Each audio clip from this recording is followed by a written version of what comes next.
today's function, Senior Advocate M.S. Pawar sir, my very good friend and the District Government Leader of Bid, Advocate Milind Wagirkar, Dr. V.K. Bhosle sir, ex-controller of examinations, Swami Ramananda Tirtha University, Marathwada University, Nanded. Principal Dr. More sir, who is the chief organizer of this workshop. Professor Dr. P.P. Wagmare sir, who is the coordinator of this workshop. Former principal and father figure of Bid Law College, Dr. Ramrao Shinde sir. My very good friends, Advocate Ajay Rag, Advocate Chavan, Advocate Pawar, Advocate Sable, Principal Dr. Rao sir from my own MP Law College at Aurangabad. I feel homely when I see Dr. Rao sir, my own colleagues in MP Law College. I am very happy. Other principals from the other colleges at Aurangabad, Dr. Ekole sir from Dr. Ambedkar Law College, Dr. Dhanaji Jadhav sir from V.N. Patil Law College, Aurangabad. I must also take note of the resource persons, different resource persons from various law colleges, especially because I know them well, and I really thank my own people for coming down from Aurangabad to Bid, because I always take pride to be a Bidkar. I am a Bidkar. My school education I did in Champavati school at Bid. My 11th, 12th was in Balvin College at Bid. Thereafter, of course, as Milind said, my father, who was an eminent lawyer here practicing in District and Sessions Court, whom my Shinde sir has seen actively practicing that time, and he took a decision on one fine morning that he wants to shift to Bombay High Court for practice. And practically 1977, I hope, we shifted from this place. I took my graduation in Mumbai, Bombay University. And I always feel that there are certain things which are destined for you. When I shifted to Mumbai and I took admission to graduation, my father was very anxious. He was an eminent criminal lawyer, so he wanted that his son should ultimately join the chamber of Ram Jethmalani. And I was also equally thinking, Ram Jethmalani chamber join karte. But then somehow, the 1981, the year, landmark year for our area, that Aurangabad bench, Aurangabad Khandapith tikde, the bench was established. So many lawyers came down from Mumbai. My father, my family, we came again from Mumbai to Aurangabad. And now settled down in Aurangabad, of course. But then I had my law education in MP Law College at Aurangabad. And I am proud to be alumni of MP Law College. But one thing I must tell you, friends, that why I want to take a rather note of this, that MP Law College, these whoever are present today, that is Dr. Mrs. Paranspe Godbole Madam, Dr. Mrs. Aparna Kotapole Madam, Professor Sirsat sir, Professor More sir, Professor Jadhav sir, and all other these invitees, guests and students, friends.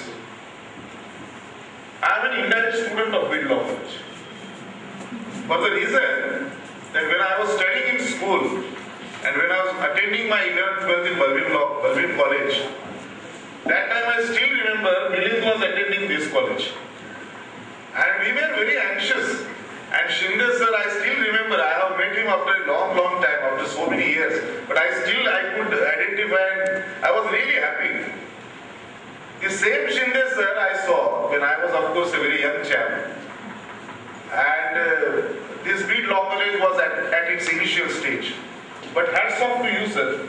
Dr. Pawar sir, Advocate Pawar sir, now Dr. More sir, principal, present principal, that this, whatever I could see, that this particular building infrastructure, I never imagined that we will have such a good building, and such a. This was something a surprise for me, a pleasant surprise, no doubt about it. Now, when I was asked to come down for this function, and particularly to inaugurate this, when Pawar sir met me at Aurangabad, and of course, he said that, Rajendra, तुम्हाला यायचे बरं का? I said, okay, yes, yeah. म्हणजे बीडला यायचं म्हटल्यानंतर मला निमित्तच लागलं असं आहे. आणि त्यातल्या त्यात बीडच्या लॉ कॉलेजमध्ये यायचं म्हटल्यानंतर मला असं वाटलं की नो हेजिटेशन, नो फॉर्मॅलिटीज. म्हणजे मला सांगायला अतिशय आनंद वाटतो की जेव्हा मोरे सर सोमवारी औरंगाबादला आले त्या दिवशी मी नेमका औरंगाबादमध्ये नव्हतो, आय वॉज ॲट नांदेड. पण मी सरांना सांगितलं की सर नो फॉर्मॅलिटीज. माझे ज्युनियर कलिग जे आज आलेले ऍडव्होकेट कुणाल काळे, म्हणलं त्यांच्याकडे जरी इन्व्हिटेशन दिलं तरी चालतं, नो फॉर्मॅलिटी. कारण बेसिकली हा कार्यक्रम मला वाटतं हे जे वर्कशॉप घेतोय, ज्या वर्कशॉपचा सब्जेक्ट तुम्ही हा ठेवलेला आहे की quality enhancement in legal education, मला वाटतं की purpose of conducting such a workshop is clear. Law course has become a totally professional course. You will find that the young lawyers who are joining this fraternity, they are all brilliant chaps. पूर्वीचे दिवस गेले sir आता की मला कुठेच admission नाही मिळाली म्हणून मी लॉला गेलो, असं नाही चालत. मी एमपी लॉ कॉलेजच्या आमच्या उदाहरणावरून सांगतो. एमपी लॉ कॉलेज औरंगाबाद मध्ये, आणि हे मी पाहतो, अनुभवतो की तुम्हाला कधी असं वाटलं होतं की लॉ कॉलेजमध्ये ऍडमिशनला कोणाच्या गव्हर्निंग काउन्सिलच्या याला सांगून ऍडमिशन वगैरे काही गरज नाही. खरं तर ऍडमिशन मिळालंच पाहिजे लॉ कॉलेजमध्ये. परंतु आता परिस्थिती बदलली ऍक्च्युअली. पण पूर्वीच्या काळी असं होतं की नाही होत, तुला काही नाही मिळालं चल लॉ कर. पण आता परिस्थिती खूप बदलली. National law schools have been established. There is a common entrance test at national level. And the students are coming forward.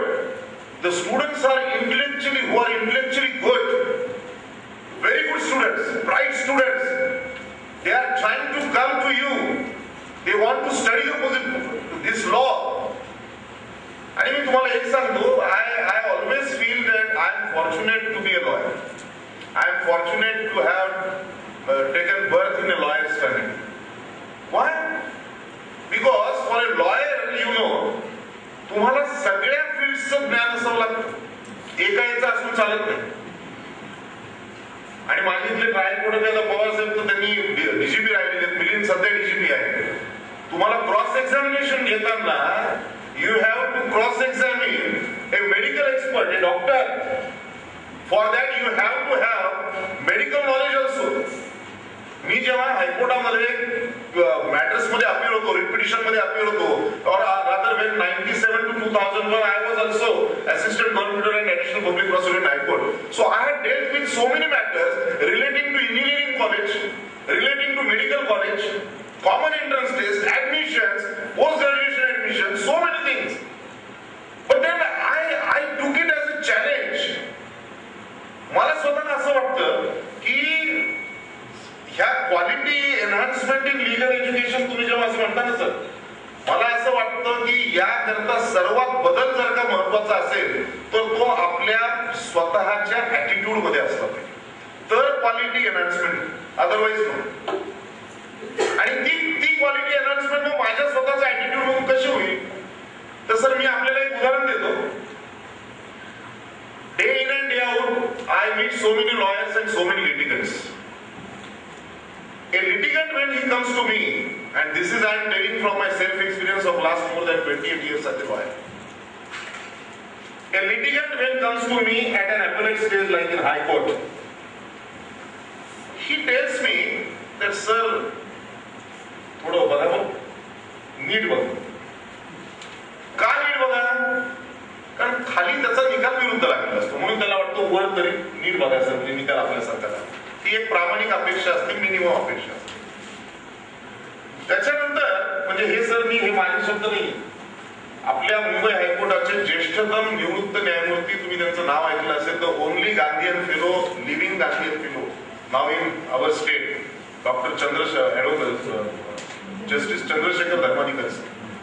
ज्यांचा म्हणजे हुस्सानी ऑल्सो ए सिटिंग हायकोर्ट जज, जस्टिस धर्माधिकारी जस्टिस चंद्रशेखर धर्माधिकारी यांच्यावर सर आपल्याला माहित असेल डॉक्टर शेषराव सूर्यवंशी सर औरंगाबादचे मराठवाडा युनिव्हर्सिटी त्यांनी स्वतः त्यांच्यावर एक पुस्तक लिहिलं चंद्रशेखर धर्माधिकारी आणि त्या पुस्तकाचं इनॉग्रेशन प्रकाशन सोहळा हा MGM कॅम्पस मध्ये औरंगाबादला झाला. त्यावेळेस आम्ही जेव्हा तिथे गेलो तर मला तुम्हाला सांगायला खरंच आनंद वाटतो की चंद्रशेखर धर्माधिकारी सारख्या एवढ्या मोठ्या विद्वत्तापूर्ण माणसाला ऐकण्याची संधी मिळाली आणि त्यांनी जे काही सांगितलं ते खरोखर सर मी लॉयर म्हणून तुम्ही लॉयर म्हणून तुम्ही टीचर म्हणून तुम्ही स्टुडंट म्हणून तुम्हाला अनुभव येतील. त्यांनी मला सांगितलं की मी 22 वर्ष वकिली केली, 20 वर्ष हायकोर्टाचा जज राहिलो आणि त्यानंतर जर का मला एक साधारण भारतीय पक्षकाराची मानसिकता जर का कळली असेल तर ती की माझ्यासारखा निकाल लागला तर न्याय, माझ्या विरुद्ध निकाल लागला तर अन्याय. ही साधारण मानसिकता आहे का पक्षकाराची. आणि जेव्हा असा पक्षकार तुमच्याकडे येतो, मी का असं सांगतोय तुम्हाला त्याला कारण आहे कारण आपण हे वर्कशॉप जे घेतोय या वर्कशॉपचा सब्जेक्ट आहे की quality enhancement in legal education.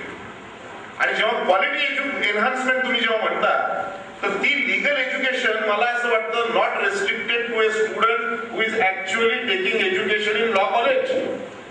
It is applicable to all of us because I take myself to be a law student at this age and at this age of my practice even today. This is for this reason कि law is like an ocean, महासागर है तो. And that is why any lawyer who is a professional, he is addressed as what? Milind Waghilkar किंवा Pawar sir at this age also, I myself, we are addressed as what? We are addressed as practicing lawyers. Because we are practicing law, we are not perfect lawyers. What we are trying to do is that we are making application of law by studying law in law colleges. आणि unfortunately sir मी तुम्हाला सांगतो माझ्या अनुभवावरून की मी law करत असताना law student असताना मला असं जे जाणवलं माझे काही मित्र की ज्यांना खरोखर शेवटी वकिलीचा हा व्यवसाय हा संपर्कावर असतो. ट्रायल कोर्टला तर तसं खूप सारं संपर्कावर असतो. जनसंपर्क किती तुला ओळखतायत किती जण याच्यावर असतो. मी तुम्हाला सांगतो सर जेव्हा लॉ कॉलेज मधून आम्ही बाहेर पडलो मला ठीक आहे मला एक लिगल बॅकग्राऊंड होतं माझे वडील वकील होते पण माझे असे कित्येक मित्र होते की ज्यांना लिगल बॅकग्राऊंड नव्हतं पण जनसंपर्क चांगला होता. पण जनसंपर्क असताना जेव्हा केसेस येऊ लागल्या आणि ऍक्च्युअल प्रॅक्टिस करायची वेळ आली तेव्हा मात्र भंबेरी उडाली. काय झालं कारण लॉ कॉलेजमध्ये क्वालिटी एनहान्समेंट आपण जेव्हा म्हणतो ते याच्याच करता आणि आम्ही ऍक्टिव्हली हा प्रयोग सध्या डॉक्टर राव सरांच्या मार्गदर्शनाखाली MP लॉ कॉलेजमध्ये आणि इथे जे माझे सगळे सहकारी आहेत त्यांच्या आम्ही सगळ्यांच्या प्रयत्नाने आम्ही तो राबवतोय MP लॉ कॉलेज औरंगाबाद. कसं तर ही क्वालिटी एनहान्समेंट ही अशी असली पाहिजे की त्या स्टुडंटला शिकताना आता मी तुम्हाला सांगतो मला म्हणजे मला खरोखर वाईट वाटतं या गोष्टीचं की मी मागच्या आठवड्यामध्ये जेव्हा माझं गेस्ट लेक्चर घ्यायला MP लॉ कॉलेज औरंगाबाद मध्ये गेलो बुधवारी माझा बुधवार ठरलेला असतो गेस्ट लेक्चर एक दिवस. मला गेल्यानंतर माझ्या कलिग टीचरने सांगितलं आणि I was shock to see this की युनिव्हर्सिटीचा सेट केलेला पेपर मला दाखवला गेला. आणि सर हे तुमच्या कानावर मी जास्त करून टाकू इच्छितो. We are talking about this quality education enhancement but we must look at it very seriously. Nobody is taking the thing seriously unfortunately. आणि मला सांगा की जर का युनिव्हर्सिटीच्या पेपरचं हे स्टँडर्ड असेल मी तुम्हाला एक 2 प्रश्न वाचून दाखवतो त्याच्यात. हा इंडियन पिनल कोड जो मीच विषय शिकवतो माझा विषय मला फार वाईट वाटलंय पाहून. मी त्यांनी मला पेपर दाखवला त्याच्यामधलं प्रश्न क्रमांक 3 what are the factors of negative guilty intention. Where from you get this negative guilty intention? What is this negative guilty intention? Who has taught you this? Whether this particular हा जन कोणी ज्या लेक्चररने किंवा ज्या प्रोफेसरने हा पेपर सेट केला असेल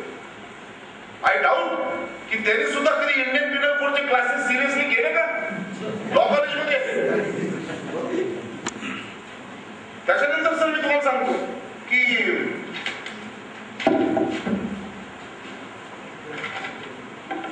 critically examine miscarriage and causing death by without consent. What is this?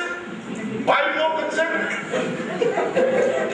अहो मुलाला समजलं तर पाहिजे कोणता प्रश्न तुम्ही विचारताय, तुमच्या मनात काय. Then define pollution and state the provisions relating to pollution. What is this? हा विषय आहे इंडियन पिनल कोड मध्ये. प्रश्न कोणता विचारताय, विषय काय आहे. म्हणजे याचा अर्थ असा होतो सर, तुम्ही विद्यार्थ्यांना दोषी नाही म्हणू शकत. First you must introspect your self. आणि मला अतिशय आनंद आहे या गोष्टीचा की वर्कशॉप मध्ये there are teachers and principles. You must sir, you must now apply your mind. तुम्ही अतिशय सिरियस व्हा या गोष्टी. आपल्याला आज आपण ज्या गतीने आपण विकास करतोय, आपण म्हणतोय आजचे दिन आगे वगैरे वगैरे. I am not going into politics.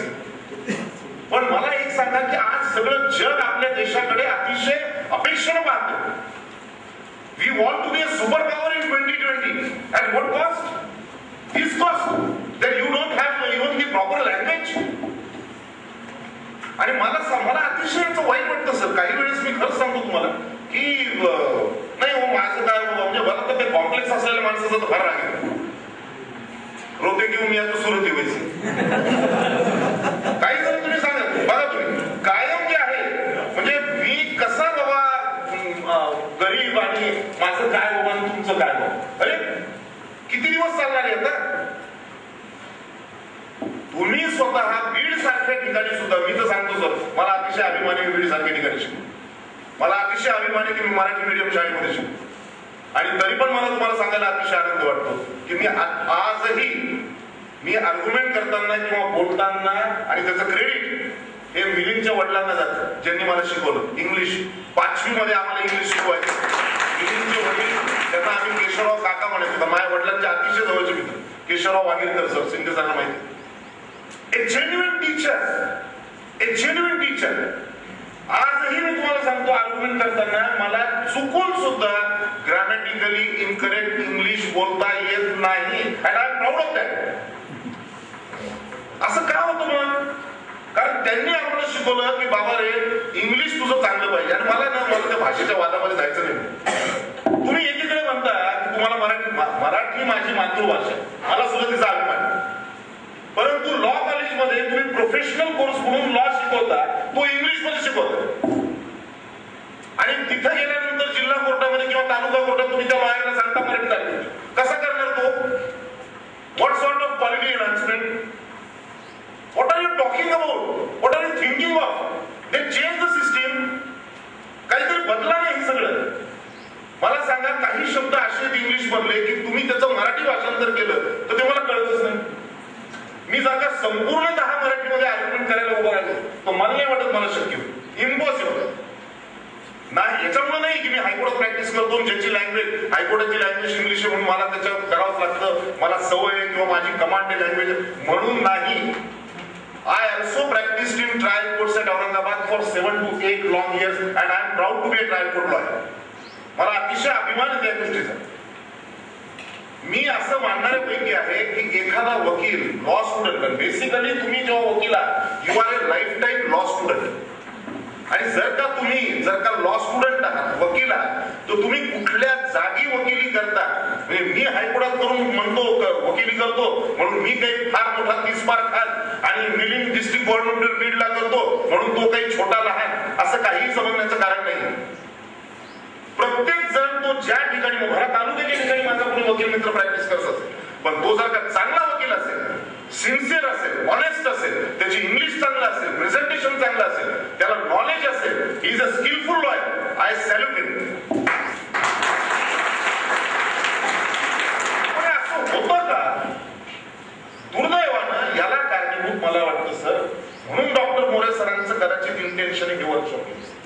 कारण सरांना असं वाटतं की तू ठीक आहे हो, बिल्डिंग चांगली आहे, सर आहे, सगळं काही चांगलं आहे, पण कुठेतरी मला सांगा ज्या ठिकाणी तुम्ही येत आहे ते शिकणं आपल्याला जे आहे ते त्या क्वालिटीचं मिळतंय का? आणि मग ते मिळण्याकरता काय केलं पाहिजे? नाहीतर नाही केलं समजा तर हे असे पेपर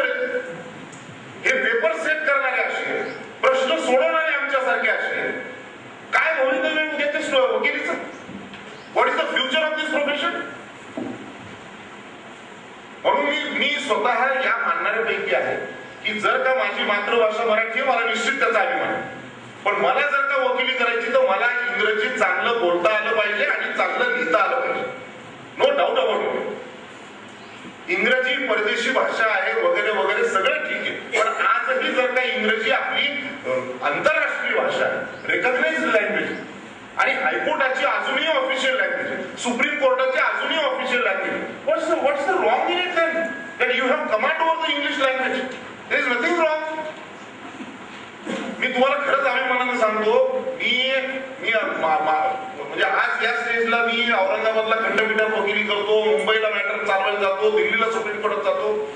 परवा एकदा मी जेव्हा मला वाटतं मुंबईला की दिल्लीला कुठेतरी मॅटर चालवायला गेल्यानंतर मला जे विरोध करणारे सरकारी वकील होते त्यांनी मला म्हटलं अरे फार छान आर्ग्युमेंट झालं तुमचं. मला मुंबईची गोष्ट मराठी बोलला मी तुम्हाला सांगितलं बॉस, मला म्हटलं अरे तुम्ही फार चांगलं आर्ग्युमेंट केलं वगैरे वगैरे. नंतर मला म्हटलं की you seem to be convent student. No not at all. I am a student from Marathi medium school and you might not have heard name of Bid. I am from that Bid. Chakravarti शाळा होती मी आमची, त्या शाळेमध्ये मी 1ली ते 10वी शिकलोय. आणि मला अजूनही आठवतं की केशवराव वागीकर सरांनी त्या काळात इंग्लिश चांगलं व्हावं म्हणून तरखडकर, तुम्ही नाव ऐकलं असेल, तरखडकरांचं, येस, तरखडकरांचं ग्रामर आमच्याकडून तयार करून घेतलं.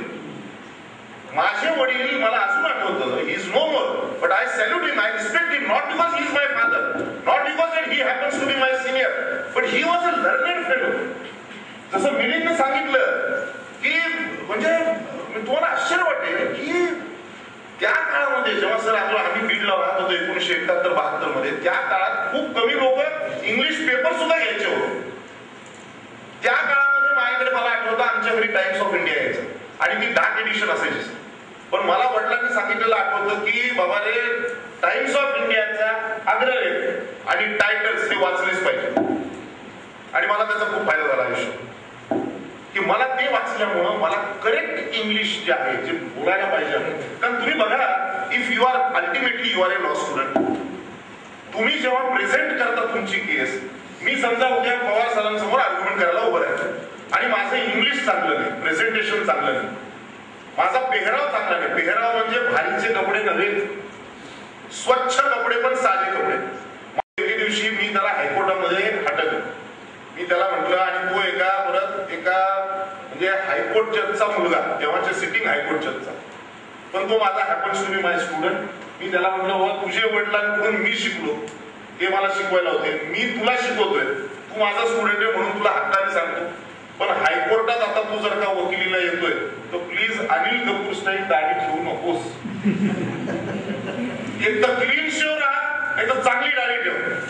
आमच्या साळुंके सरांचं व्यवस्थित काय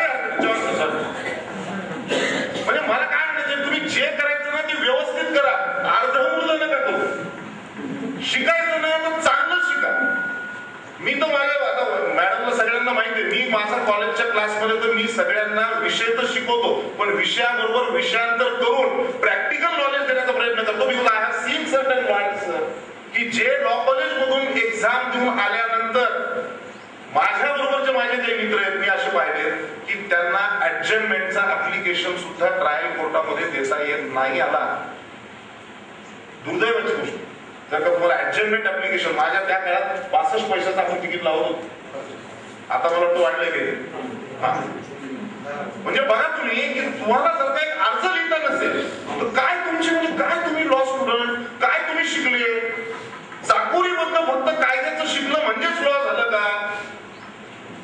आणि म्हणून मी तुम्हाला सांगतो की मी जेव्हा या विषयाचा थोडा अभ्यास केला, मला जेव्हा सरांनी सांगितलं की तुम्हाला यायचे आणि ह्या वर्कशॉपचं इनॉग्रेशन करायचे, मी म्हटलं जरा संधी चांगली, या निमित्ताने तरी there has to be some interaction, की काहीतरी आपल्याला. म्हणून मी तुम्हाला सांगतो की आता क्वालिटी एनहान्समेंट ही कुठून होऊ शकेल? इन्फ्रास्ट्रक्चर म्हणजे मग सगळ्यात महत्वाचं कोण आहे? मला वाटतं क्वालिटी टीचर्स. क्वालिटी टीचर्स असायला पाहिजे. मला सांगा, एमडी लॉ कॉलेजला नॅकचा आम्हाला ए मिळालं sir, we are proud of that. खूप मेहनत घेतली राव सरांनी आणि आमच्या सर्व सहकार्यांनी. माझा सुद्धा त्याच्यात खारीचा वाटा आहे असं मी मानतो. पण ती मेहनत घेताना आम्हाला असं जाणवलं की लॉ टीचर जो असतो ना सर, त्या लॉ टीचरला एक तर अप टू डेट नॉलेज पाहिजे, अप टू डेट नॉलेज पाहिजे, depth in the selected subject हवा. You must have the depth in your own subject, selected subject. You select any subject. जसं मी राव सरांना सांगितलं, म्हटलं sir I would like to be a teacher. आणि मी स्वतः, मला काही त्याचं हे वाटत नाही, पण मी स्वतः कधी ओळख करून देतो ना सर मोरे सर, मी स्वतः आधी माझी ओळख करून देतो की I am a law teacher and then a lawyer. मला अतिशय अभिमान या गोष्टीचा की मी शिक्षक आहे आणि मग वकील. मला त्याचा काही अभिमान वाटत नाही. कारण असं, because I respect teachers. You practically तुम्ही एक पिढी घडवता ज्याचं श्रेय कुणी हिरावून घेऊ शकत नाही. आणि म्हणून जर का त्याला त्या, आता मी जसं माझ्या कॉलेजमध्ये गेलो, मी सांगितलं मला मी क्लास गेला, मी फर्स्ट सेमिस्टरला CRPC घेतो, क्रिमिनल प्रोसिजर केड घेतो, सेकंड सेमिस्टरला मी इंडियन क्रिमिनल कोड घेतो, माझ्या आवडीचे विषय. पण मी क्लेम करतो की मला हे सिलेक्टेड सब्जेक्ट पाहिजे. का? Because I feel that I have some knowledge about that thing. मग असं जर का नॉलेज आपण घेतलं, आणि शेवटी आहे बघा, मी तुम्हाला एक सांगतो, जसं मी तुम्हाला बघायचं, कोणीही परिपूर्ण नाही. प्रत्येक जण आपण लाईफ टाईम लॉ स्टुडंट स्वतःला का म्हणतो? कारण आपण सारखे शिकतोय. तुम्ही बघा कधी पण, मला तर त्याची खूप जाणीव होते. आता मिलिंदला DGP म्हणून आता कित्येक केसेस त्याला रोज चालवावं लागतात, अपील्स चालवावं लागतात. तुम्ही बघा मिलिंदचा माझा अनुभव कदाचित सारखा असेल, पवार सर तर आम्हाला खूप सिनियर आहेत. पण जर का मी एखादं क्रिमिनलचं पेपर बुक एकदा वाचलं आणि मी तेच पेपर बुक म्हणजे डिपोजिशन्स ऑफ द विटनेसेस, इव्हन 313 जे काय असेल ते, पण प्रत्येक गोष्ट मी जर का दुसऱ्यांदा वाचली नसं, तर मला थोडं जरा असं वाटतं, अरे काहीतरी अजून आपल्याला कळलं. I can address in a better manner to this bench. म्हणजे याचा अर्थ असा होतो की महासागर हा लॉ जो आहे, मी जे म्हटलं law is like an ocean, महासागरामध्ये तुम्ही जितक्या डुबक्या मारून वर याल, you get enriched with law, with knowledge, and that is important. पण मग हे कधी शक्य होईल की जेव्हा तुम्हाला quality teachers with updated knowledge, number 1. Then number 2, depth in the selected subject. Number 3, consistent faculty evaluation. हे पाहिजे sir. More sir, consistent faculty evaluation याच्याकरता पाहिजे. फक्त मुलगा म्हणजे संख्या किती पास झाले विद्यार्थी याच्यावर लॉ कॉलेजचं स्टँडर्ड ठरू नये. लॉ कॉलेजमध्ये शिकवणारे टीचर सुद्धा किती गुणवत्ता झालं काय हे सुद्धा बघितलं पाहिजे. कारण शेवटी त्यांच्याकडून ते शिकणे मुलांना. त्याच्यानंतर sir, motivated holistic approach towards teaching हे फार महत्वाचं आहे. Motivated to carry out research and publication of articles. We in MP Law College now. I tell you because of my experience. I am now on the governing council of MP Law College. So we practically जसं Pawar sir इथे सगळं पाहतायत, सगळं का we do the same thing in our college. But what we do exactly? We motivate the teachers that please attend the seminar, please go for workshop, please तुमचे काय articles असतील ते हे करा. We do this thing. But this is not only in the interest of the teacher, but it is in the interest of the student ultimately. कारण एक लक्षात घ्या, मला वाटतं गोल हा आहे की you have to teach a student. एक चांगला वकील तुम्हाला घडवायचा. आणि मी तर नेहमी सगळ्यांना सांगतो, आता तुम्ही बरेच जण माझ्यापेक्षा वयाने ज्येष्ठ आहे तिथं, शिंदे सरांनी तर किती वकिलांना पाहिलेलं असेल. मला एक सांगा, nobody is permanent in this world. प्रत्येक जण जो कोणी मी आज ज्या माझ्या जागेवर उभा आहे, ती जागा कुणीतरी उद्या माझी ती घेणार. कदाचित माझा मुलगा घेईल, कदाचित माझा ज्युनियर घेईल, कदाचित अजून कोणी घेईल. But then I have a primary duty within me, within myself.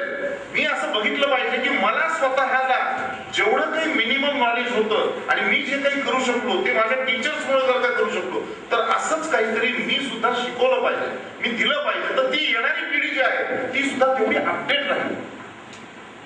आणि मला वाटतं सर, मी परवा विषय मला वाटतं IPCचा क्लास घेताना मी एक साधा प्रश्न सगळ्या स्टुडंट्सला विचारला की मी म्हटलं वा आता हे क्वालिटी एनहान्समेंट शब्द खूप मोठे आहेत, पण मला वाटतं अर्थ जो आहे तो मोठा असला पाहिजे. मी विषयाला सुरुवात करताना त्या दिवशी लेक्चरमध्ये म्हटलं की बाबा तुम्ही मला एक सांगा की एका चांगल्या वकिलाला सगळ्यात चांगलं काय पाहिजे. What can be said to be the best quality of a lawyer. अतिशय चांगले उत्तर सगळ्यांकडून आले मला. म्हणजे मी तर काही नवीन ऐकलं मॅडम की की म्हणे त्याच्या डोळ्यात डोळा घालून बघता आलं पाहिजे. मी पाहिजे ना असं म्हटली मला एक स्टुडंट, आणि ती पण मुलगी म्हटली सर डोळ्यात डोळा घालून बघता आलं पाहिजे. मी त्याचं असं पॉझिटिव्ह घेतलं की याचा अर्थ तुला गट्स हवेत, तुला धारिष्ट हवं, ठीक आहे काय हरकत नाही. आणि मी तर गमतीने म्हटलं म्हणजे शेवटी लॉ फील्ड हे असं आहे की ते काही रेसलिंग फील्ड नाही, तर सगळे पैलवान चांगले वकील झाले असते. माझा एक मित्र आहे तो खराब बुरा रेसलर आहे, पैलवान घराणं तिथं पण, जसं माझं घराणं वकिलाचं तसं त्याचं घराणं रेसलरचं, पण तो he happen to be lawyer also. पण त्याचा प्रॉब्लेम असा झाला की त्याला आखाड्यात गेलं तर पैलवान म्हणायचे, कोर्टात आले तर हे करायचे, म्हणजे आखाड्यात गेल्यावर वकील साहेब म्हणायचे, कोर्टात आल्यावर पैलवान म्हणायचे. म्हणजे जिथं जे व्हायचं ते घडतच नव्हतं, असं काही बोलायचं. म्हणजे मला वाटतं तुम्हाला हे कळालं पाहिजे की मी एक्झॅक्टली कुठं कसं वागतो. आणि सगळ्यात महत्वाची जर का गोष्ट कोणती असेल तर मला वाटतं, म्हणून मी त्यांना मी सगळ्यात कडून ते माहिती, पण कुणी मला एमपी लॉ कॉलेज मधले आपल्या कॉलेज मधलं Rao sir I am telling something from just last weeks lecture, all the students gave me so many answers, but I told them that now when I will tell you the answer you will feel that अरे कमाल you will कसं काय नाही समजू. I told them that according to me and many of us what can be the best quality for a lawyer is this, that the best possible common sense. Common sense पाहिजे हो. अहो हे सगळं कायदा वगैरे सगळं मी शिकतोय, सगळं करत जातोय. तुम्ही मिलिंदला कोर्टामध्ये विचारा, क्रॉस घेताना किती कसं राहावं लागतं, चिप घेताना कसं राहावं लागतं, खूपसे काही प्रश्न असतात तिथल्या तिथे वकिलाचा. म्हणूनच असं म्हणतात ना, तुम्ही बघा लहान हॉस्टेल विटनेसला, आणि म्हणून तुम्ही बघा मला तर आठवतं की आपल्याकडे कुणी कुटुंबामध्ये थोडा चुनचुनीत मुलगा असला चांगला बोलणारा की आपण म्हणतो अरे वकील होतो काही अजूनही आहे बघा, का? कारण त्याच्यामध्ये कुठेतरी स्पार्क आहे, कुठेतरी तो थोडा ब्राईट वाटतो. He can deal with any situation. पण हे कधी शक्य आहे? इफ ही स्टडीज वेल. मग हे कधी शक्य आहे? जेव्हा त्याला चांगलं कॉलेज आहे, चांगले लॉ टीचर आहे. आणि मग त्याच्याकरता काय पाहिजे की आता ही समजा मी पुढचं माझं एक हे आहे किंवा हे इन्फ्रास्ट्रक्चर मध्ये अजून काय पाहिजे तर बाबा एक फॅक्च्युअल इन्फॉर्मेशन चांगली मिळाली पाहिजे. मी तुम्हाला सांगतो, मी केव्हाही जेव्हा क्लासला जातो ना गेले तर मी माझ्या मुलांना सांगितलं स्टुडंट्सला की मी आल्यानंतर पहिला प्रश्न तुम्हाला हा विचारेल किंवा आजच्या पेपरमध्ये सगळ्यात मोठी बातमी आपल्या विषयीची, न्यायालयाविषयीची, आणि त्यातल्या त्यात आपण क्रिमिनल सब्जेक्ट शिकतोय, तर तुम्ही मला त्या संदर्भातलं कोणतं तरी आज आलेली बातमी सांगा आणि त्याच्यावर आपण चर्चा करू. चला आता काय होतं माहिती, म्हणून आमचा क्लास असतो सकाळी 8ला, मला वाटतं मुलं येतात सकाळी 7:15ला फर्स्ट लेक्चर, तोपर्यंत काही काही पोरांना पेपर मिळालेले नसतो. त्यामुळे त्या दिवशीच्या पेपरची बातमी फार थोडे जण सांगतात, पण आदल्या दिवशीच्या बरेच जण सांगतात. पण मी थोडा असा प्रयत्न करतो की त्या याच्यातून त्यांना जर का मी इंडियन पिनल कोड किंवा क्रिमिनल प्रोसिजर कोड हे शिकवू लागलो. मी तर सगळ्या स्टुडंट्सना सांगतो की as compare to me when I was a student 30 years back, you are in a better position because you have more illustrations around you. तुम्हाला जे एक्सपोजर आहे हे काय एक्सपोजर आहे, यू जस्ट कांट इमॅजिन. असं काहीच नव्हतं आमच्या वेळेला. म्हणजे मला आठवतं मिलिंद जेव्हा लॉ कॉलेजला जायचं, संध्याकाळी जायचं मला सकाळी, मॉर्निंग कॉलेज, तेव्हा सगळेच म्हणजे इतक्या लांब यायचं ते लॉ कॉलेज करायचं, त्याला एक जिद्द लागते. पण तेव्हा ते केलं.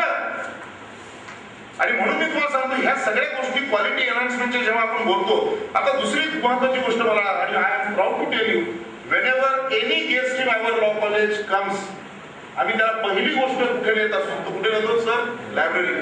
We claim to be the best possible library. मला तुमची लायब्ररी पाहिजे. म्हणजे मी कशा करता म्हणतोय, तर लायब्ररी ही जागा अशी की त्या ठिकाणी स्टुडंटला गेल्यानंतर असं वाटलं पाहिजे ही मस्ट बी मोटिवेटेड की नाही मला अभ्यास करायचा, मी बसलं पाहिजे, मला वाचायला आवडेल. तुम्ही त्याला तसं वातावरण द्या, तो विद्यार्थी जरूर शिकेल. पण लायब्ररी द्या चांगली. त्याच्यानंतर त्या लायब्ररीमध्ये पण असलं काय पाहिजे, आता नुसती लायब्ररी म्हणून चालणार. त्या लायब्ररीमध्ये there has to be an availability of bare acts, updated commentary of each subject, त्याच्यानंतर availability of case law reporters, journals. मला सांगायला अतिशय आनंद वाटतो की जेव्हा आम्ही कोणत्याही गेस्टला घेऊन जेव्हा लायब्ररीत गेलो की राव सर अभिमानाने सांगतात त्यांना सर आमच्याकडे ऑल इंग्लंड रिपोर्ट्स आहेत. का कशामुळे सर? कारण याचा अर्थ you feel proud about it that you are giving these many books to your teachers. Students can use it, students can read it. खूप फरक पडतो सर तरी. आणि म्हणून हे करत असताना ऑनलाईन रिपोर्ट आमच्याकडे सुद्धा आहे, तुमच्याकडे असेल ऑनलाईन रिपोर्ट असेल लेटेस्ट केस लॉचे, मनुपात्र आहे, SCC ऑनलाईन आहे. मला सांगा जसं मिलिंद आणि मी आम्ही म्हणजे we practically burn our candles असं म्हणायला काही हरकत नाही. मिडनाईट कॅन्डल्स कशा की आम्हाला जेव्हा काही केस लॉ लागला की काहीतरी शोधारे पुस्तकं काढारे हे आहे का. आता तो तुम्हाला टिपूर आहे. माझ्या ज्युनियर कलीग मी त्याला जर का सांगितलं की अरे मला आज हे मॅटर आर्ग्यू करायचं प्लीज टेल मी, तो ताबडतोब अपडेट असतो. हे कसं याच्यावरचा update case law. This is how the lawyers are no, law students are working everywhere right from big to Delhi. पण मग असं करत असतात ना तुम्हाला जे आहे आणि बुक्स जे आहेत, मला वाटतं जेव्हा आपण लायब्ररी म्हणतो बुक्स हे ऑन ऑल सब्जेक्ट्स हवे, ऑन ऑल सब्जेक्ट्स. बिकॉज कारण असं की तुमच्याकडे सगळ्या स्ट्रीमचे लोक आहेत. आर्ट्सचे येतात, कॉमर्सचे येतात, सायन्सचे येतात. Different streams are coming to you, but then please give them the books of their interest. आणि त्याच्यानंतर कोणताही जेव्हा लॉ स्टुडंट आहे, मला स्वतःला असं वाटतं की कधी बघा तुम्ही, म्हणजे मला हे वर्कशॉपला येताना मी जरा थोडा विचार करत होतो, हे जेव्हा आर्टिकल आम्ही पाहत होतो, तयार करत होतो, तेव्हा मला जाणवलं एक चायनीज प्रोवर्ब आहे की tell me and I forgot. It's a Chinese proverb, please remember. Tell me and I forget, show me and I remember. Tell me and I forget, show me and I remember, involve me and I understand. That is the thing. हे करायला पाहिजे. तुम्ही त्या law स्टुडंटला तुम्ही जेव्हा you are talking about enhancement of legal education, please involve the student. त्याला काय पाहिजे हे विचारा, फीडबॅक घ्या. मी तर कधी विसरत नाही की I am a student. I still whenever I attend any class, any workshop, I go in my memory lane and I feel that I am still a student. आणि मग त्या स्टुडंटला खरोखर काय डिफिकल्टीज असतात समजून घ्या. त्याला तुमच्याकडून काय अपेक्षा आहे ते बघा. त्याच्यानंतर सर आता तुम्ही बघा, आपण नेहमी लॉ असं म्हणतो. Law means how do you spell it? LAW, बरोबर आहे. According to me L stands for what? Logically. L stands for logically, A stands for applied and W stands for wisdom. Means it's logically applied wisdom. That is what law means. हे सगळ्यात महत्वाचं. आणि मग समजा एखादा मुलगा आहे, law student आहे, तो इसेन्शियल क्वेश्चन म्हणजे कोणी लॉ स्टुडंट माझ्या मते तो ना थोडा चुलमुळा असला पाहिजे. काही हरकत नाही, त्याला प्रश्न विचारलेच पाहिजे. पण मग प्रश्नाची सुरुवात करण्याकरता त्याला नेहमी हे प्रश्न पडले पाहिजे. कोणतेही त्याच्यासमोर काही आलं तर त्याला विचारलं पाहिजे. What, where, when, what, whether, how. These are the normal things. A student must essential questions to begin with. हे असायलाच पाहिजे. These are basic qualities. आणि काही मला असं वाटतं, म्हणजे मी माझ्या अनुभव सांगतो, काही वेळेस असं होतं की काही स्टुडंट्स जे आहेत, म्हणजे मी क्लास घेताना कित्येक वेळा पाहिलं की काही मुलांना म्हणजे त्यांना सेटल होण्याकरता आपण नेहमी सांगतो की अरे बाबा क्लासमध्ये येताना जातो. कारण काही स्टुडंट्स थोडे उशीर आले की मे आय कम इन सर. मी म्हणत असतो अरे बाबा ते फॉर्मॅलिटीज नको, ते नको, ते may I come in, may I go. हा, तुला यायचं ये, तू बैस, लेक्चर कर, पण तू बसल्यानंतर एकदा प्लीज कॉन्सन्ट्रेट युअर सेल्फ. तू इकडे तिकडे फिरू नकोस परत मनाने, तिथं राहा. आणि मी जे तुला सांगतोय ते प्लीज वाचून ये आणि परत वाच, तर तुला काही कळेल. See, a professional, a lawyer has to be again a lifetime reader. You just can't have any compromise on this. You have to read, that's all. मला अजून आठवतं आमच्याकडे MP लॉ कॉलेजमध्ये जस्टिस हरदासांना आम्ही बोलवलं होतं फेलिसिटेशन करतो. आता जस्टिस हरदास म्हणजे तुम्हाला सगळ्यांना माहिती आहे, व्हेरी रिनाउंड जज ऑफ बॉम्बे आहे. आणि त्यांना एका आमच्या लॉ कॉलेजच्या मुलांना प्रश्न विचारला की सर आम्हाला हे सांगा की what can be the shortcut to hard work. Please tell आपल्याला समजेल. कारण काय झालं माहितीये का, तुमची जी पिढी आहे विद्यार्थ्यांच्या, talking about to the present generation of students, तुम्हाला सगळं कसं आहे, इन्स्टंट फास्ट पाहिजे. माझ्या वेळेस जी बाईक होती ना, मला तिला 10 किक मारावं लागेल तेव्हा ती कशी तरी सुरू व्हायची. आता तुम्हाला इन्स्टंट आहे, बटन प्रेस केली बाईक चालू होती. So yours is a new generation. पण इन्स्टंट इतकं झालंय आता की त्याला ती करत असताना सुद्धा सगळंच ताबडतोब लागतं. प्रत्येकाला असं काहीतरी वाटतं की मी ताबडतोब काहीतरी फार मोठा पवार सरांसारखा वकील, मोठा वकील झाला पाहिजे, खूप मोठा वकील व्हावा, मी तसं झालं. अरे पण त्याच्याकरता त्यांनी 35 वर्ष वकिली केली, हे विसरले का? आज जर का प्रत्येकाला काय आहे, आणि अजून एक मी तुम्हाला सांगतो, कोणालाही मी जेव्हा दुसऱ्याकडे बघतो, आपण किंवा कोणा प्रोफेशनलकडे बघा, प्रत्येकाला दुसऱ्याचं ग्लॅमर दिसत, त्याच्या मागचे कष्ट नाही दिसत. Nobody looks at the pains, the hard work. You only look at the glamour. मला त्याचा फार अनुभव होतो हल्ली तर. कारण सगळ्यांना असं वाटतं तुमचं काय आता तुमचं साहेब असं आहे, काय तुम्ही खूप सक्सेसफुल लॉयर वगैरे. मी एकदा एकाला परवा म्हटलं शेवटी, अरे बाबा म्हटलं, यू विल नॉट बिलीव्ह, मी सध्या हायकोर्टात जाताना गाडी ब्रेकफास्ट केली. Can you believe this? Because I don't have time. Pressure कामाचं इतकं आहे, which I want to respond of course, जे माझं पॅशन आहे. मला असं वाटतं प्रत्येक लॉ स्टुडंटला किंवा आपल्याला पॅशन असलं पाहिजे सब्जेक्ट. तुम्हाला जर का पॅशन नसेल ना, तर you can study, you can be successful. मला पॅशन आहे माझ्या विषयाचं. मला असं वाटतं की नाही, मी अजून काहीतरी शिकलं पाहिजे, काहीतरी चांगलं अनुभव केलं पाहिजे. आणि मग कित्येक वेळा असं होतं, मी त्यांना म्हटलं गमतीने, माझ्या एक परवा इथं आले, मी म्हटलं कॅन यू बिलीव्ह की मी MP लॉ कॉलेजच्या लेक्चरच्या निमित्तानं माझ्या घराकडून नेरला बाजारपर्यंत जातो. अदरवाईज नेरला बाजारच्या पलीकडे मी वर्षोनुवर्ष जातो. मी औरंगाबादमध्ये एकाच रोडवर फिरतो, हायकोर्ट ते माझं घर, जाऊ शकत नाही पुढे. आवर्जून सांगतो की when you are a law student, you are a lawyer, you are definitely on a better तुमच्या ह्या फुटिंगवर निश्चित आहे. कारण तुम्हाला काहीतरी वेगळं नॉलेज. तुम्ही बघा, तुमच्या गाडीवर साधं वकिलाचं फक्त ते आपलं चिन्ह असू द्या बरं का, त्याने फरक पडतो नाही बघा. माझे कित्येक स्टुडंट्स आहेत, ते अजून लॉ झालेले आहेत, पण त्यांनी त्यांच्या बाईकवर वकिलाचं ते हे लावलं का, तर त्याचं साधं उत्तर दोन थोडं साहेब ट्रॅफिक कॉन्स्टेबल अडवत छान आहे, त्याला भीतीच राहत नाही बेसिकली. कारण आणि बघा आता तुम्ही ट्रॅफिक कॉन्स्टेबल तुम्हाला मला जेव्हा ते पाहतो स्टिकर का नाही अडवत, काय कारण आहे त्याचं? त्याचं एकमेव कारण हे की त्याला माहितीये की अरे याला सुद्धा कायदा समजतो, याला कायदा कळतो. पावतीवर काही कलम लिहिले तरी याला सुद्धा कळतात. नुसतं म्हटलं मी तर हा घाबरणार नाही, हा म्हणेल. म्हणजे जसं मी किती वेळा काही जण म्हणतो की एकदा असं झालं माझ्यावर, मला वाटतं आमच्यावर असा प्रसंग आला होता की आम्ही जेव्हा आमचं घर घेतलं आमच्या वडिलांनी, तर तिथे टेनंट होते. There was a tenant occupying the premises. So somebody told my father that why you are investing so much money into it? This tenant is central government tenant.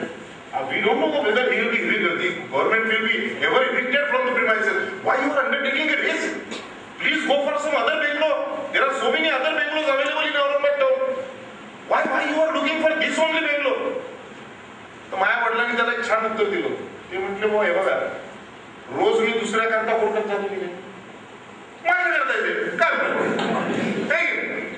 म्हणजे काय असतं. मला कायदा जर का माहित असला ना, तर मला सुद्धा एक थोडी नाही म्हटलं तरी कुठंतरी एक बेदरकार वृत्ती असते, पण ती चांगली असते.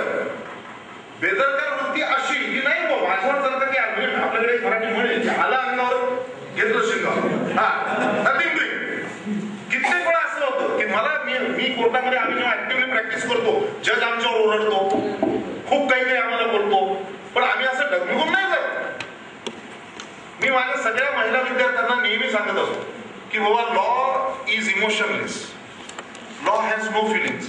असं सांगतो तर त्यांना असं सांगतो की बाबा तुम्ही हे लक्षात याच्याकरता ठेवा की कारण असं समजल्या जातं. आता सगळ्याच गोष्टी बदलत आहेत, पण असं म्हटल्या जातं, समजलं जातं की महिला ह्या भावना प्रधान असतात. आता कितपत सत्य या काळामध्ये मी तुमचं त्याची छोटी गमत तुम्हाला सांग, मिलिंदला ऐका म्हणजे आवडेल. मी जेव्हा वकिलीला सुरुवात केली 28 वर्षापूर्वी, माझ्या आधीपासून मिलिंद वकिली करतो, तर तेव्हा 498 म्हटलं आपल्याकडे की कोण आरोपी? नवरा, सासरा, सासू, नणंद आणि दीर पक्के 100% आरोपी नाही. आणि मला आठवतं शिक्षा ही नेहमी नवरा आणि झालीच तर सासरा. बायकांना बहुतेक एक तर व्हायचीच नाही, झाली तरी मामू अजिबात. कारण काय? सहानुभूती, महिला, भावना प्रधान असं वगैरे वगैरे. आता काय झालं? आता दिवस सगळेच बदलले. Now you are rubbing your shoulders with men. You are saying की अरे तुझं काय क्वालिफिकेशन आहे तेवढं माझं, तू काय कमवतो तेवढं मी. मग असं जर का असेल तर कायदा समोर शेवटी कायदा हेच सांगतो की एव्हरीबडी इज इक्वल. तरी आपले कोर्ट जे आहेत ते तेवढेच थोडं येतं की महिलेवर अत्याचार, महिलेला जर का त्रास होतो तर कोर्ट निश्चित त्या भावनेनं बघतं. हरकत नाही, त्याला हरकत नाही याच्याकरता. त्याला कारण एकमेव असेल, because ours is a male dominated society. It's a male dominated society.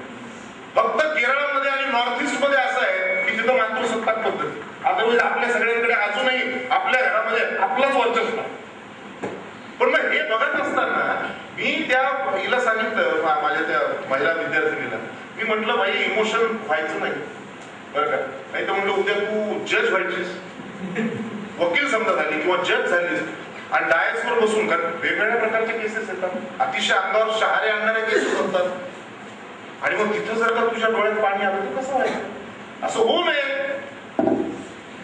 पण मी तुम्हाला सांगतो, मी इतकं सांगतो तरी सुद्धा एकदा असं झालं की मी सकाळच्या चौकटीमध्ये असं वाचलं की पुण्याच्या सकाळची बातमी होती की महिला न्यायाधीशांच्या डोळ्यात अश्रू आवडले असं झालं.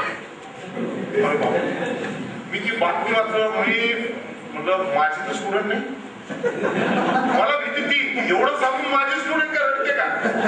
आणि मी तुम्हाला सांगतो, म्हणजे मला वाईटही वाटलं, हे झालं, म्हणजे ते संमिश्र भावना होत्या सगळ्या की नेमकी माझी स्टुडंट जी पुण्याला जज म्हणून काम करत होती JMFC, आणि तिच्यासमोर काहीतरी असं मॅटर आलं आणि ती बिचारी तिच्या डोळ्यातून घळाघळा पाणी वाहलंय. तिच्यानंतर माझी भेट झाली तर मी तिला फोन केला. मी म्हटलं काय एवढं तुला सांगून तुला काय, मला काही कळेल ना कारण काय. तर ती म्हटली सर खरं सांगू का, एक 2 क्षणापुरतं ते झालं म्हणे, तेवढंच करायचं त्या पत्रकाराने टिपलं. पण नंतर मला तुमचे शब्द आठवले आणि मी सगळं आवडून घेतलं. मी म्हटलं ठीक, काय हरकत नाही, चूक ही होत असते बरं का, त्याने काही फरक पडत नाही. पण तुला हे तर लक्षात येणं मी सांगितलेलं ते चांगली गोष्ट आहे. So this is how one has to see it. तुम्ही जेव्हा हे सगळं म्हणताय, आता ह्या सगळ्या तुमच्याकडे इन्फ्रास्ट्रक्चर आहे, लायब्ररी आहे, मग आता तिसरी गोष्ट महत्वाची काय राहील फॉर एनहान्समेंट, लँग्वेज साठी तुम्ही काय करत असाल मला सांगा. आज तुमच्याकडेच नाही, बीड सारख्या ठिकाणी नाही सर, हा प्रॉब्लेम औरंगाबादला सुद्धा आहे. इंगोले सरांना विचारा, जाधव सरांना विचारा त्यांच्या कॉलेजमध्ये काय परिस्थिती. आज ग्रामीण भागातून आणि कोणीही आपण जे आहे, आपण याच्याशी अनभिज्ञ नाही आहोत की शेवटी तुमची माझी नाळ ही ग्रामीण भागाशी जोडलेली आहे. तिथला कुणीतरी तो विद्यार्थी इथं येतोय आणि शिकतोय, त्याला कदाचित तेवढं त्या भाषेमध्ये, ज्या भाषेत तुम्ही शिकवताय तुम्ही त्याला इंग्लिश भाषेतले कायदे शिकवताय आणि तुम्ही एक्सपेक्ट असं करता की तो मराठी मीडियम मधला मुलगा आल्यानंतर अगदी फाड इंग्लिश बोलेल. कसं शक्य आहे ते? नाही जमत त्याला ते. मी ह्या वर्कशॉप मध्ये इंग्रजी मराठी बोलण्याचं कारण सुद्धा तेच आहे. नाहीतर मी चांगला इंग्लिश मध्ये 1 तास बोलू शकतो. मी माझा क्लास घेताना सुद्धा सर शिंदे सर, मी माझा क्लास घेताना सुद्धा मी मराठी इंग्लिश मध्ये घेतो. याचं कारण असं की मला असं वाटतं की शेवटी मी जे सांगतो किंवा शिकवतो ते त्या विद्यार्थ्याला समजलं पाहिजे. न समजता उपयोग काय? तुम्ही काय त्याला फक्त काही एक्झामला हॉबी होण्याकरता शिकवताय काय? You want him to be a good human being. तो काहीतरी चांगला अतिशय उच्च विद्या विभूषित जेव्हा होतोय तर त्याला काहीतरी जे काही सगळे तुम्ही कवच कुंडल देताय ते पोकळ नसले पाहिजे, चांगले असले पाहिजे. ते फक्त एखादा मुलगा जेव्हा बीड लॉ कॉलेजमधून बाहेर पडला तसा आता मिळेल की तुम्हाला अभिमान आहे की आज तो डिस्ट्रिक्ट गव्हर्नमेंट झालाय, तुमच्या कॉलेजचं प्रॉडक्ट आहे. तसं आज आम्ही आमच्या अभिमानाने सांगतो आमच्या MP लॉ कॉलेजच्या काय एक माणसं होऊन गेले स्टुडंट म्हणून. शिवराज पाटील चाकूरकर पवार सर त्यांनी सुद्धा शिकवलेलं आहे आमच्या लॉ कॉलेजवर. हे असे सगळे विद्यार्थी होते, असे सगळे होते. तुम्हाला सुद्धा ती आज संधी आहे की तुम्ही ते करा. आणि मग लँग्वेज करता काय लागेल? तो प्रोफिशियन्सी लागेल, करेक्ट ग्रामर लागेल, त्यानंतर choice of correct efforts, not only by students, please remember this, not only by students but also by teachers. आणि ज्याचं उदाहरण मला वाटतं मी तुम्हाला याच्यावर सांगितलं, डेमॉन्स्ट्रेट केलं की जर का तुमचा शिक्षक जर का पेपर सेट करताना जर का असे शब्द वापरत असेल जे शब्द म्हणजे वाचल्यानंतर मला शॉक बसला, मला असं वाटलं की अरे हे पेपर काय मी काय पाहतच नाही का, याची काही त्याची काही म्हणजे पडताळणी होत नाही का. मी सुद्धा लॉचे पेपर सेट केलेले, मी सुद्धा लॉच्या पेपरचं इव्हॅल्युएशन केलंय, पण त्याच्याकरता मला आठवतं की आय रिअली वर्क हार्ड. कारण मला वाटतं की हे खूप मोठं जबाबदारीचं काम आहे. तुम्ही कोणतीही गोष्ट इतक्या लाईटली नाही घेतली पाहिजे. You are not suppose to work lightly and casually. It's a serious business man. Law हे फील्ड असं आहे की इट्स अ सिरियस बिझनेस. काहीतरी सिरियस काहीतरी होतंय.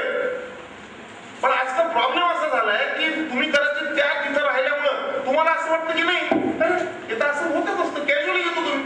No, you are not suppose. मला परवा माझा एक मित्र म्हटला की तुम्ही का 28 वर्ष तुम्ही म्हणता वकिली करताय पण तरी तुम्ही अजून काही काही मॅटर मध्ये पळत जाता, तुम्ही खूप म्हणे हे करता, म्हणजे अजूनही बरीच तुमची शिल्लक येत.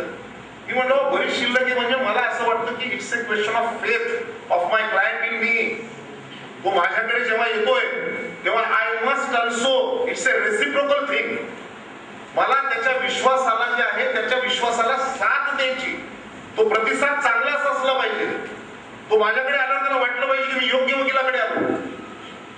मी तर प्रत्येक लॉ स्टुडंटला सांगतो शिकवताना की एकदा तुम्ही लॉ स्टुडंट, मी तुम्हाला शिकवतोय, पण once you complete your law and if you are actively in field of profession where you will be practicing tomorrow. Suppose Jadhav ज्या प्रिन्सिपल ज्या कॉलेजचे आहेत किंवा इंगोले सर आहे त्यांचा मुलगा, इंगोले सरांनी मला एकदा त्यांच्याकडे बोलवलं होतं लॉ कॉलेजमध्ये, मी तिथे सांगितलं होतं. मी तर प्रत्येक लॉ स्टुडंटला सांगतो की तुम्ही एकदा लॉयर म्हणून कोर्टामध्ये आले then you are competing with me. कारण असं की शेवटी मध्ये it's a question of neck to neck competition. आणि आज मला सांगा औरंगाबाद सारख्या शहरामध्ये तुम्हाला माहिती आज बीडला किती वकील आहेत. औरंगाबादला तर डिव्हिजनल हेडक्वार्टर हायकोर्ट असल्यामुळे कमीत कमी सर रजिस्टर्ड फिगरवर जाऊ नका, पण मला असं सांगण्यात आलं कमीत कमी 5000 वकील. मला सांगा 5000 वकिलामध्ये, मग मी माझ्या लॉ स्टुडंटला विचारतो की 5000 वकिलामध्ये त्या पक्षकारानं तुझ्याकडेच काय यावं. त्याला काहीतरी अर्थ असला पाहिजे. त्याला वाटलं पाहिजे की you are somebody different, somebody skillful, somebody has a better knowledge of law. You have to differentiate yourself from the masses. Then only you can distinguish yourself, and then only you are a better lawyer. But for distinguishing things, you must work hard. आणि म्हणून परत मगाच्या याच्यावर येतो. Justice हरदासांना जेव्हा तो प्रश्न विचारला एका विद्यार्थ्याने की बाबा मला सांगायचं उत्तर की बाबा हार्डवर्कला शॉर्टकट काय, त्यांनी सांगितलं त्याला एकच शॉर्टकट आहे, मोर hard work. That's the only shortcut. There is no other shortcut available for hard work. आज काय होतं किती वेळा मी पाहतो की काही जणांना थोडंफार काही केल्यानंतर असं वाटायला लागतं की मी खूप काहीतरी केलंय. कोणाबरोबरही भेटताना बोलताना प्लीज याची जाणीव ठेवा, हे फक्त वर्कशॉप मधून आणि एनहान्समेंट मधून नाही येणार. तुम्हाला तुमची स्वतःची काहीतरी डेव्हलपमेंट केलीच पाहिजे. You have to have your eyes open, your ear open. Please shut your mouth for some time. I always advise the students, तोंड बंद ठेवलं तर चालेल, काही फरक पडत नाही, कारण नंतर आपल्याला खूप बोलायचंय आयुष्यामध्ये. पण एका विशिष्ट कालामध्ये फक्त डोळे उघडे ठेवा, कान उघडे ठेवा, खूप वाचा. आणि असं नाही हो की अभ्यास करत असताना फक्त अभ्यासच केला पाहिजे. मी तर माझ्या सगळ्या स्टुडंटला सांगतो चांगल्या मूवीज पहा, चांगले नाटकं पहा, एन्जॉय करा. You will get only one life in this world. आपल्याकडे तर म्हणतात ना आपण की किती ते लाख का काय वेशांतर मिळतो आपल्याला मनुष्य जन्म मिळतो. अरे एक मनुष्य जन्म आहे, त्याच्यामध्ये सुद्धा तुम्ही जर का if you are going for so many compromises, so many things, why not you become a complete. जसं ती रेमंडची ऍडव्हर्टाइज होतं, a complete man. Look at him, look at that slogan, be a complete man, be a complete lawyer, be a complete human being, a good human being. Then only you will help yourself and you can distinguish then yourself from the masses, and then only a client will come to you, otherwise no. आणि हे सगळं करत असताना अजून एक तुम्हाला फक्त लँग्वेजचं एक छोटं सांगतो की there has to be short exercises to develop vocabulary. हे लक्षात ठेवा. चांगले शब्द वापरता आले पाहिजे, समजले पाहिजे, मांडता आले पाहिजे. काय असतं बऱ्याच जणांना, मी खूप जणांचं असं पाहिलं, म्हणजे with all respect to everybody, की त्याला खूप काहीतरी सांगायचं असतं पण एक्सप्रेशनच नसतं. बरं काय एक्सप्रेशन नाही? तो व्होकॅब्युलरी. शब्दच नाहीत ना, तर तू एक्सप्रेशन घेणार कुठून? मग एक्सप्रेशन करता, त्या शब्दा करता, त्या व्होकॅब्युलरी करता यू हॅव टू रीड. एका विशिष्ट वयामध्ये चांगलं वाचलेलं नाही किंवा कोणी म्हणत नाही की तू चांगलं वाच. मी तुम्हाला सांगायला मला अतिशय आनंद वाटतो. मी बीडला राहत असताना माझं घर राज हॉटेलच्या मागे सार्वजनिक वाचनालयाच्या शेजारी होतं. दिल्लीला माहिती पवार साहेब, शिंदे साहेबांचं माहितीच नाही. आणि त्या सार्वजनिक वाचनालयामध्ये आम्ही अक्षरशः सकाळी 8ला उघडायचं ना तर आम्ही 7:45ला जाऊन बसायचो. संध्याकाळी 5ला उघडायचं तर 5:45ला जाऊन बसायचो. का? तर मला पेपर वाचायचा आहे, मला हे मासिक तिथे जे पडलेलं जे काही आहे ते सगळं मला वाचायला पाहिजे. मला एक पुस्तक फक्त मिळायचं मेंबर म्हणून. माझ्या वडिलांनी त्या काळात जेव्हा मी कोणी नव्हतो, मी शिकत होतो शाळेमध्ये, चंपावती शाळेमध्ये, माझ्या नावानं त्या काळामध्ये मला वाटतं काहीतरी 500 का 700 रुपये देणगी दिली. आणि सार्वजनिक वाचनालयाचा आजही मला वाटतं पाठीवर माझं नाव आहे लाईफ मेंबर म्हणून. पण मला आनंद काय झाला माहितीये का? 2 गोष्टीचा. एक, माझं पाठीवर नाव आलं, आणि दुसरं, मला जनरल मेंबर पेक्षा एक पुस्तक जास्त मिळतं. कारण मला 2 पुस्तकं मिळायची. मी जरा एखाद दिवस पुस्तक जास्त ठेवलं तरी चालायचं. This is how you should really work. You should enjoy. ह्या सगळ्याच गोष्टी अनफॉर्च्युनेटली सर काय झालं माहिती का, आपण सगळीकडे असं म्हणतो की अरे असं, म्हणजे life has become so fast मध्ये. It includes the development of presentation skills, जो मी माझा कव्हर केला. Encouragement to students to stand up and speak up. More sir तुम्ही हे प्लीज करा की मुलांना हे समजलं पाहिजे. कोर्ट म्हणून शिकवताना त्या टीचरनं फक्त थेरॉटिकल शिकवू नका प्लीज.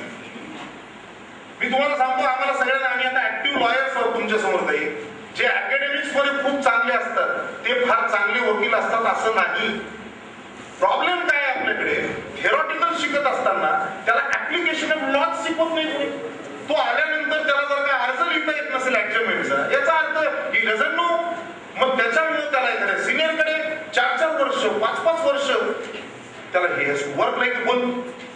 आणि मग त्याला कळतं नंतर की अरे हे आपण थोडं आधी सुरू केलं तर चाललं असतं. आणि दॅट इज वाय सर आजची जनरेशन, तुम्ही जे मला म्हटले, पवार सर म्हटले की मला आता जाणवतं की हे मूट कोर्ट का बरं आहे, हे सगळं का. अरे ठीक आहे, तुम्हाला सगळं काही देतोय सध्या, पण तुम्ही फक्त शिका आणि वाचा. आणि याच्यानंतर सर फोकस्ड राहा, टेक्नॉलॉजी वापरा, आणि development of writing and drafting skills is the most important thing. हे थोडं बघा. आणि हे जर का झालं ना सर, तर मला स्वतःला असं वाटतं की ह्या पर्टिक्युलर वर्कशॉपचा आपला जो पर्पज आहे. आणि मला अजून एक गोष्ट सांगायची, नॅशनल लॉ स्कूल मध्ये मला असं सांगण्यात आलं, जसं आपल्या कॉलेजमध्ये नाही की Rao sir will correct me if I am wrong, की there is a legal research methodology. बरोबर आहे? That particular subject is being taught now national law schools. आपल्याकडे तसा प्रयत्न का होऊ नये? का म्हणून आपण तो आपल्या याच्यामध्ये आणू नये, अभ्यासक्रमात आणू नये? आपण का तो शिकवू नये? रिसर्च आहे, स्ट्रेस आहे, there are so many things. म्हणून मी स्वतः असं मानणाऱ्यापैकी आहे की जर का सफिशियंट नॉलेज असेल, इन्फॉर्मेशन ऑफ अवेलेबल रिसोर्सेस असतील, टूल्स असतील, तर प्लीज यूज दीज टूल्स. फक्त गेम्स खेळण्याकरता आपण नाही करू शकत. You just can't afford. आयुष्यामध्ये मी जसं म्हटलं, life is colourful provided it will look colourful and you will experience it colourful provided you are successful. At all. Don't be casual. Be serious. That will only help. So by this, I have taken much of your time. पण मला असं वाटतं की मला हे बोलायचं होतं, मला पवार सरांनी संधी दिली. By these words, I declare that the workshop is open because I am requested to. आणि सगळ्यात महत्त्वाचं म्हणजे की या ठिकाणी माझ्या स्वतःच्या शहरामध्ये येऊन या लॉ कॉलेजमध्ये मला जी संधी दिली, पवार सरांनी दिली, मोरे सरांनी मला इन्व्हिटेशन दिलं. मी या दोघांचाही, आपल्या सगळ्या लोकल मॅनेजिंग कमिटीचा, आपल्या सर्व सहकाऱ्यांचा, ऑर्गनायझिंग कमिटीचा, सर्वांचा अतिशय आभारी आहे.